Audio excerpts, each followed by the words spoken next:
it was during that time where I was coding in high school, and I'm like, I really want to make a career out of this.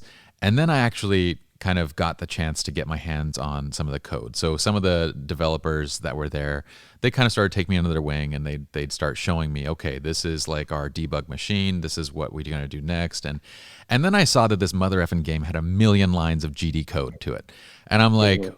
what the hell is this? Like, the stuff that I've been working on in school had 1,000 lines, a couple thousand lines. I think I got ridiculous at one point and made a simple video game that had 10,000 lines of code. But when it got to this place and when I started doing what it actually was, I found out that very quickly that I had absolutely no interest whatsoever in doing this full time. So I leave that and go into then, I did my 2 years of service work, came back, did accounting, and then it took this roundabout path to eventually fall into photography at the age of 30.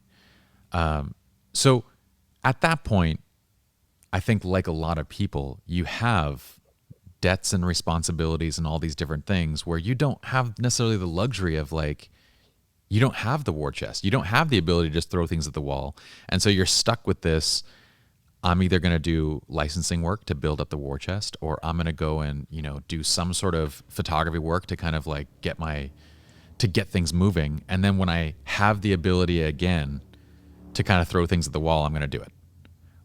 Do you feel like that's the majority of people? Do you feel like Yeah, that's the minority? the problem with that is that it then 20 years slip by and you haven't really chipped away at it at For all, sure. right? And that's something, there's writing projects that I've felt the same way about. I've done the same thing. um, but what I've seen in talking to people smarter than I am and looking at people who've succeeded in this realm is, yeah, if you want to write, then write. And if you can't make enough money from it to eat, then go and do what you have to do for 8 9 hours a day and take an hour, 2 hours, whatever you can grab. But I think that for most people, probably not for QA people at Acclaim, because they're you know being browbeaten into, you can't step away for 15 minutes. But I look at my typical day, and could I, by optimizing what I'm doing, could I knock off an hour earlier? And Yeah. could I, be more productive for the first half of the day and devote a little bit of time to a personal project later on? Yeah, I know people who are doing it. I've, to some degree, have done it successfully in some areas myself. And I, the problem with postponing that dream project is it just goes on too long, and your mind becomes less pliable. The channels that you've carved into your gray matter are more in line with what you're doing to make money than the channels and pathways that you needed to create to be successful in some creative endeavor. Um, yeah, to create that craft and hone that craft, you can't postpone it and then hope to pick it up when you've got time or when you've got money, because either that's never going to happen, or by the time you get to it, you're going to find that you're really well optimized as a thinker for accounting, and no longer optimized for game development or whatever it is. 100%. And I am not so much saying to procrastinate. I think I agree with you. That would be the death of kind of your dream, your vision. I'm saying I had no clue what the heck I wanted to do. I'm saying, like, Yeah. I have, it took me throwing things at the wall for the better part of a decade and a half to figure out, okay, I like photography, I like writing, and I mean, podcasting didn't even exist, but like writing, photography, and this are the things that drive me, that motivate me.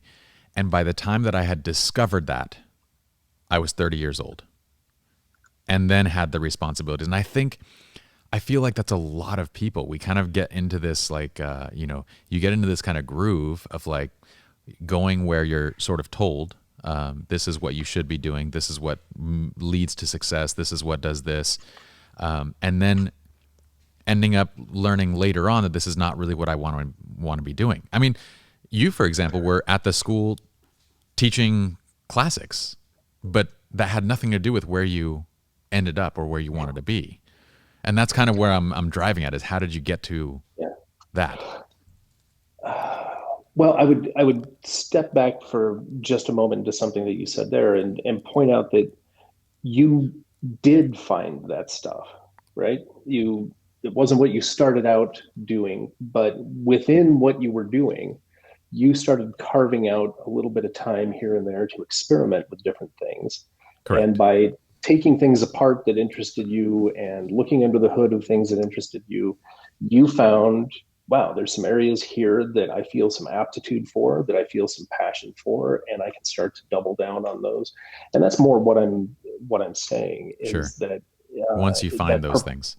yeah, that perpetual curiosity, that perpetual need to take things apart and see how they work, to be like an octopus. Hmm. Octopuses are great at this. They're constantly taking stuff apart, finding ways in and out of things. They never stop exploring the environment around them, Hmm. whether it's completely black or whether they're in uh, in Exxon Valdez oil, or whether they're in the deep ocean. They are constantly exploring their environment and finding little hacks and finding ways to open things and get through things. That's what we need to be doing, even if our day job is paying the bills. There's always a little bit of time to carve for that. And I agree. for me, it was, I didn't, this wasn't like I was fortunate to find my way into the industry that enabled me to realize all these dreams. Going into that industry for me was the compromise at the time. Hmm. It was, I'm going to go do this and try and make a bunch of money for a few years so that I can go and write full time. Mm. And thinking at the time that the sort of writing that I wanted to do was not the kind of thing that I could do in an interactive fiction environment. Um, and I was fortunate to discover over time that there were other parts of creating those interactive experiences that I was good at and that I had some passion for, and that found I could potentially even do some good with. Yeah, I wish that curiosity, I wish that, throwing things against the wall and trying and testing and things, I wish those were things that I would have learned and someone would have taught me when I was 10, 11, 12 years old, Yes, to start yeah, that process, so that by the time I found something that stuck, I was still youthful. I was still 18, at home, didn't have a whole lot of those responsibilities. And I think the people that are fortunate enough to get on that path and to find that thing, when they don't, yeah, it's a decade's worth of time. It's a decade's worth of time that you make up for by having to take the long way, which I would say that mine is the long way of, okay, now I'm this age, but I've got to go and make the money that I need to support myself to be able to go and do the thing that I want to do. And I think you're talking about a couple years to get something that you dream of off the ground versus a decade to get back to what it is that you want to be doing.